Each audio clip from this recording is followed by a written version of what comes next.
मर्जी चलाता है, तोरा से कुछ ना होगा। सरकार हमारा पॉकेट में है, सरकार को हम चलाते हैं। जो हम कहेंगे सरकार कहेगा, और मैं जो कहूंगा वो तुमको करना पड़ेगा, नहीं तो जाओ नौकरी छोड़ के हट जाओ। ये मजबूरी और ये धमकी दी जाती है, होता है ना। मेरे आने से पहले 12 विधायक और 3 सांसद में से कोई तो एक आके बैठता है यहाँ पर। क्या बात है, कोई तो एक होता, लेकिन कोई नहीं बैठा है। क्यों? क्योंकि चुनाव नहीं है। सारा झगड़ा का जड़ समाप्त हो सकता है एक बेर में। माननीय नीतीश कुमार जी से और बिहार के तमाम लोग जो मेरा वीडियो देखने का काम करते हैं, इस वीडियो को अधिक से अधिक जरूर आप शेयर करके सब तक पहुंचाने का काम करिएगा और इस मेरे मांगों को का समर्थन करिएगा। सारा झगड़ा का जन आंदोलन 1 मिनट में खत्म हो सकता है। सीधे तौर पर बिहार सरकार पूरे एम्बुलेंस और ईएमटी कर्मचारी को अपने अंडर लेकर के और राजकर्मी का दर्जा दे दे। सीधी सी बात है। मंत्री का कार्यक्रम होगा, अगर उसके पीछे एक एम्बुलेंस, हालांकि कोई काम नहीं होता वहां पर, लेकिन पीछे पीछे टोय टोय टोय टोय करते हुए एम्बुलेंस चाहिए, क्योंकि उनको अपना शोबाजी करना है, क्योंकि उनको अपने स्टेटस और अपना जो है मंत्री पद का पावर दिखाना है।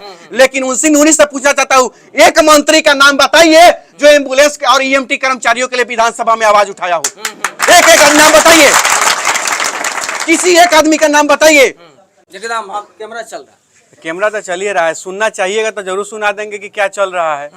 मैं यही आपसे पूछना चाहता हूं, यहाँ जितना लोग बैठा हुआ है इसमें कहीं ना कहीं किसी न किसी सब पार्टी को वोट देता होगा।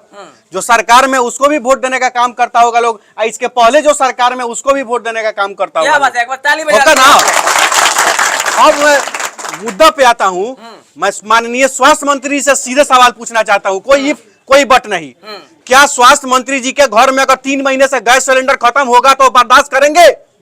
3 महीने से उनके बच्चों का फीस नहीं दिया जाएगा तो बर्दाश्त करेंगे? 3 महीने से उनके बूढ़े माँ बाप का दवाई का अगर पैसा नहीं होगा तो बर्दाश्त करेंगे? 3 महीने से उनका घर में अगर राशन समाप्त हो जाएगा तो बर्दाश्त करेंगे? नहीं बर्दाश्त करेंगे। तो एक आम आदमी जो किसान मजदूर दबा कुचला गांव गरीब पिछड़ा से पिछड़ा दलित महादलित, किस परिवार का बच्चा इसमें नहीं बैठा हुआ मेरे पीछे? मैं पूछना चाहता हूं, कैमरा घुमा के दिखा दीजिए, किस परिवार का बच्चा यहाँ नहीं, किस जाति का, किस धर्म का नहीं बैठा है? भैया मेरे, हिंदू मुसलमान अब बैकवर्ड फॉरवर्ड खाली वोटवे पर। आज इनका जो, और ये वो लोग नहीं है, ये आम जनता भी नहीं है, ये वो लोग है जो उन सारे आम जनता का जान बचाने का काम करते हैं। अपना बेटा का क्या हाल है, बुखार है 102 डिग्री कि ना, वो अस्पताल में जाई कि ना, होकर कौन ठीक नहीं के, लेकिन केहू 102 डायल कर देलक तो छोड़ा सब काम धंधा चले। 102 डायल बा, फला जगह के नंबर बा, फलानो भैया सदर अस्पताल से कॉले बना, जल्दी जाओ। क्या कर रहा है समझ में नहीं आता है। ये तुम्हारा कर देंगे, ऐसा भेज देंगे कि तुम्हारा औकात दिखा देंगे, भेज देंगे पता ही, भेज देंगे फिर आ रहा, समझता नहीं है, औकात दिखा देंगे। होता है ना। कुछ देखा जाता है यहाँ तो सबसे पहले टारगेट होता है कि नेता कौन बने, कौन तेज बनी बने, करके नौकरी खत्म करो। और हमारे सामने का बात है, कितना एम्बुलेंस और ईएनटी कर्मचारी जो ईमानदार था, जो हक अधिकार के लिए कुछ नहीं, ऐसा कुछ नहीं करता था, केवल कह देता था कि हमने हक अधिकार के। आज 3 महीने का वेतन बाकी है, 5 महीने का पीएफ सब बाकी है, 10 माह का पीएफ बाकी है। तो मैं पूछना चाहता हूँ आपसे सीधे सीधे सवालों में, अगर इतना दिन का कुछ बाकी है तो कोई आवाज उठाएगा कि नहीं उठाएगा? बिल्कुल आवाज उठाएगा। था एगो सोनू गए, एगो सोनू को शहीद कर दिया गया, अब इसमें कौन सोनू बनेंगे दोबारा, किसको शहीद किया जाएगा, कोई ठीक नहीं है। तो सीधी सी बात है, यहाँ पर माननीय तेजस्वी यादव जी से कहना चाहते हैं कि आप स्वास्थ्य मंत्री हैं, इसलिए सवाल आपसे पूछा जा रहा है। कोई पक्ष विपक्ष की राजनीति नहीं हो रही है। वही मैं बोल रहा हूँ ना। देखिए, नीतीश कुमार मुख्यमंत्री है तो डिपार्टमेंट बांटे हुए हैं। अब नीतीश कुमार को आगे कहे कि हमारा स्वास्थ्य देखिए तो ठीक बात है, जहां उनका बात होगा वहां करेंगे। यहाँ स्वास्थ्य विभाग का बात है। ये एम्बुलेंस सबसे बड़ी चीज है कि अगर एम्बुलेंस स्वास्थ्य विभाग के रिलेटेड है, किसी भी इमरजेंसी सेवा में एम्बुलेंस जाना चाहिए। डीएम साहब का कार्यक्रम हो, एगो मंत्री का कार्यक्रम होगा, अगर उसके पीछे एगो एम्बुलेंस, हालांकि कोई काम नहीं होता वहां पर, लेकिन पीछे पीछे टोय टोय टोय टोय करते हुए एम्बुलेंस चाहिए, क्योंकि उनको अपना शोबाजी करना है, क्योंकि उनको अपने स्टेटस और अपना जो है मंत्री पद का पावर दिखाना है। लेकिन उन्हीं से पूछना चाहता हूं, एक मंत्री का नाम बताइए जो एम्बुलेंस और ईएमटी कर्मचारियों के लिए विधानसभा में आवाज उठाया हो। एक एक नाम बताइए, किसी एक आदमी का नाम बताइए। आज ये एम्बुलेंस चालक अगर धरना पर बैठे हैं तो हमारा जैसा नेता बैठेगा कि आप जैसा पत्रकार यहाँ पर आएगा। बहुत सारे बड़े बड़े जो अपने आप को पत्रकार मानते हैं वो नहीं आएंगे।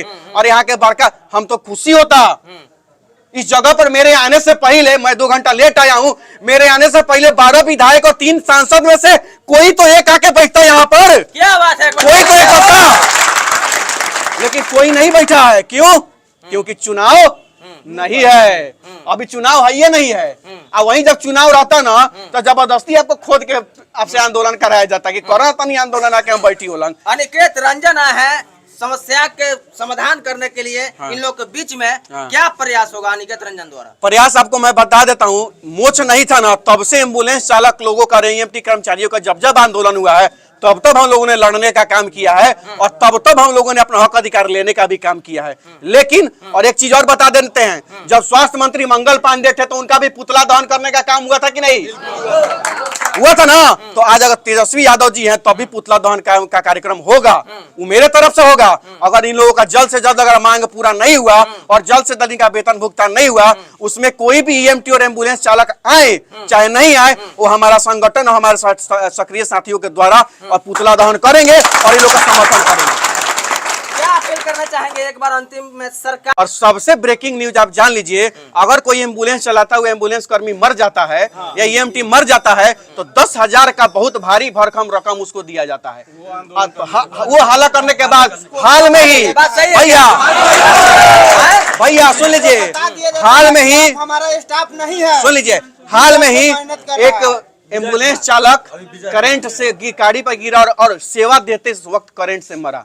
भैया ये वही लोग हैं ना भैया जो आपको बुलेठा बांध के बूथ पर आपके लिए लड़ लेने का काम करते हैं, अपने भाई लोग का माथा फाड़ देने का काम करते हैं, बूथ पर लड़ाई लड़ते हैं, झगड़ा करते हैं, लेकिन मेरा नेता जिंदा हो, वो जिंदाबाद हो, वो जीते, आपके लड़ने का काम करते हैं। और वहीं जो आप सेवा करते करते जिस दिन मर जाता है उस दिन आप पूछने तक नहीं जाते, उसको मुआवजा तक देने नहीं काम करते हैं। उससे तो बेहतर है कि सड़क पर दुर्घटना होकर मर जाता था, 5 लाख रुपया उसको मिल जाता। उसको एम्बुलेंस का सेवा देने से क्या फायदा? इस सरकार का मदद करने से क्या फायदा है?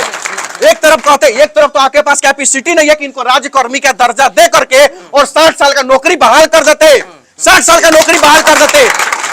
नहीं हो रहा है आपसे, आप दे रहे फाउंडेशन को, और वो फाउंडेशन अपनी मर्जी चलाता है।